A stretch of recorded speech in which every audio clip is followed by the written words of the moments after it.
Hello, everyone, and welcome back to Fluent Thrive, where real conversations help your English grow. I'm Olivia, and I'm so happy you're here with us today. And I'm David. Hey everyone. Whether you're listening at home, sitting in your car, taking a walk, or just relaxing somewhere with a cup of tea, we're really glad you joined us. Seriously, wherever you are right now, just relax, take a breath, and get ready to learn some really useful English today. And I mean really useful. Like, you could use what we teach today, maybe even tonight. That's true. Okay, but before we get into today's topic, David, I have to ask, did you have breakfast this morning?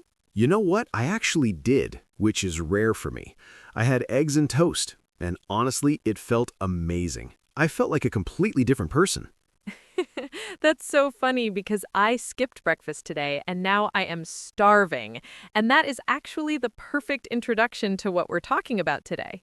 Oh, perfect timing, Olivia, because today on Fluent Thrive, we are talking about ordering food at a restaurant in English.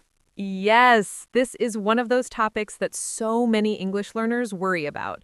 You walk into a restaurant, the server comes to your table, and suddenly your mind goes completely blank. It happens to everyone, even people who study English for years. The moment a real person is standing there waiting for your order, it can feel stressful. But after today, you are going to feel so much more confident. We're going to teach you the exact phrases to use, from the moment you sit down to the moment you pay the bill. And don't worry if your English isn't perfect right now. That is completely okay. We're going to go slow, keep it simple, and make sure everything is easy to understand.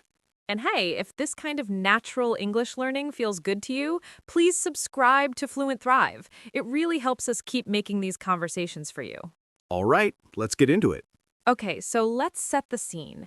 Imagine you are visiting an English-speaking country, maybe the United States, the UK, Canada, or Australia, and you decide to go to a restaurant for lunch or dinner. So, you walk in, someone seats you at a table, they give you a menu, and then a few minutes later, the server comes over. And this is the moment where most English learners feel nervous. Exactly. And the thing is, restaurant conversations are actually very predictable. The server usually says the same kinds of things every time. So once you learn the key phrases, you'll be ready. Think of it like a script. The server has their lines, you have your lines. And today, we're going to teach you your lines. I love that. Okay, so let's start from the very beginning, walking in and getting seated. So the first thing that usually happens, you walk into a restaurant and someone greets you. They might say something like, "Hello, welcome. How many people?" Or, "Good evening. Do you have a reservation?" A reservation just means, did you call ahead and save a table? If you didn't, you can simply say, no, we don't have a reservation. Is that okay? Or just, no reservation. It's just two of us. And that's totally fine in most casual restaurants. They'll usually say, "No problem, follow me," and take you to a table. Now, here's a little tip. If you do have a reservation, you can say, yes, I have a reservation under the name, and then say your name. Simple and clear. You know what's funny? The first time I had to say that in a busy restaurant, I actually rehearsed it in my head like 3 times before walking in. See, even native speakers do that sometimes. So learners, please don't feel bad if you want to practice a phrase before using it. That's actually really smart. Okay, let's do our first mini conversation. I'll be the server, David is the customer. Listen carefully. Hi there, welcome. How many people today? Hi, it's just 2 of us, please. Of course. Do you have a reservation? No, we don't. Is that okay? Absolutely. Follow me, please. Short, simple, and natural. And notice, David didn't say anything complicated, just clear, polite sentences. Now, pause the video for a second and try to repeat David's lines out loud. Say, it's just 2 of us, please. And, no, we don't. Is that okay? Go ahead, say it. We'll wait. Good job. Seriously, saying things out loud is one of the best ways to make phrases feel natural in your mouth. Okay, now you're seated. The server gives you the menu, and usually the first thing they ask is about drinks. They'll say something like, "Can I start you off with something to drink?" Or, What can I get you to drink? And you can answer very simply, I'll have water, please. Can I get a coffee? I'd like an orange juice, please. Notice we use I'll have and I'd like a lot. These are very natural and polite ways to order in English. Much better than just saying, give me water. Oh, yes, that's actually a really common mistake. Just saying give me without any politeness can sound a little rude in English. Not always, but often. So always try to add please or use I'd like or can I get. It makes you sound much more natural and friendly. And then when you're ready to order your food, the server will come back and say, Are you ready to order? Or, What can I get for you today? And you can say, yes, I'd like the grilled chicken, please. Or if you need more time, can I have a few more minutes? That last one is so useful. You know how sometimes you're still looking at the menu and you feel rushed? Just say, Can I have a few more minutes? And they will always say yes. Every time. No server will ever say no to that. Let's do another mini conversation. This time, Olivia is the customer and I'm the server, and this one is a little longer. Hi there, welcome. Can I start you off with something to drink? Yes, I'd like some water, please, and maybe an orange juice. Of course. Are you ready to order or do you need a few more minutes? Can I have just a couple more minutes? I'm still looking at the menu. Absolutely. Take your time. I'll be right back. Okay, ready to order? Yes, I'd like the pasta, please. And can I ask, does it come with bread? Yes, it does. It comes with garlic bread. Perfect. I'll have that, please. Great choice. I'll put that in for you. Did you catch that? I asked, does it come with bread? That's such a useful question. You can ask, does it come with, for anything? Does it come with rice? Does it come with a salad? Really helpful. And I said, I'll put that in for you, which means I'll tell the kitchen your order. You'll hear that phrase a lot in restaurants. Okay, let's talk about a few helpful tips. David, what's the most common mistake you see learners make when ordering food? Honestly, I think it's being too quiet or too short with answers.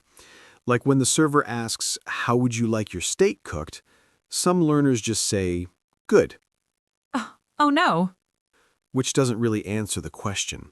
What they mean to say is something like medium please or well done please. Those are the words for how cooked you want your meat. Right, so the options are usually rare, medium, medium well, or well done. If you're not sure, just say medium, please. That's a very safe and popular choice. Another common situation, what if you have a food allergy or something you can't eat? This is really important. Yes, you can say, I'm allergic to nuts. Is there any in this dish? Or, I don't eat meat. Do you have a vegetarian option? Servers are always very happy to help with this. Don't be shy about asking. Your health is more important than feeling embarrassed about your English. Absolutely. And here's another tip. If you don't understand something on the menu, just ask. You can say, Excuse me, what is this dish? Or, Can you explain what comes in this? Nobody will judge you for asking. In fact, asking questions makes you look like a thoughtful, curious customer. Okay, last part of the restaurant experience, paying the bill. After you finish eating, you need to ask for it. In American English, you say, can I have the check, please? In British English, you say, can I have the bill, please? Both are correct depending on where you are. Check is more American, bill is more British, but honestly, people will understand you either way. You can also say, we're ready to pay, or whenever you're ready, we'd like the check. And if you want to leave a tip, which is very common, especially in the US, you can add it when you pay by card or leave cash on the table. One more useful phrase, if something was really good, you can tell the server, everything was delicious. Thank you so much. Servers genuinely love hearing that, and it's great speaking practice for you too. All right, let's do a quick review of all the key phrases from today. We'll say them slowly. Please repeat after us out loud. Ready? Here we go. It's just two of us, please. No, we don't have a reservation. I'd like some water, please. Can I have a few more minutes? I'd like the pasta, please. Does it come with bread? I'm allergic to nuts. Can I have the check, please? Everything was delicious. Thank you. Beautiful. Those 9 phrases will take you through almost any restaurant experience in English. Practice them, say them out loud, say them in the mirror, whatever works for you. Now, we have a question for you. We love hearing from our listeners, so in the comments below, tell us, what is your favorite food to order at a restaurant? Tell us in English. It doesn't have to be perfect. Just try. Write something like, I love ordering pizza, or my favorite is sushi. We read every comment and we'd love to hear from you. And that is a wrap for today's episode of Fluent Thrive. I really hope this felt helpful and maybe a little fun, too. Restaurant English is something you can actually use very soon. And remember, every time you use a real English phrase in a real situation, your English gets a little stronger. Step by step, conversation by conversation. That's how fluency grows. You're doing great, seriously. If you enjoyed today's episode, please give it a like. It really helps more people find Fluent Thrive. And if you haven't subscribed yet, now is a great time. We post new conversations regularly, and we'd love to have you as part of our community. And if you know someone who is learning English, share this video with them. It might be exactly what they need. From both of us, thank you so much for spending this time with us today. Take care of yourselves, keep practicing, and we'll see you in the next conversation. Bye for now. Bye, everyone.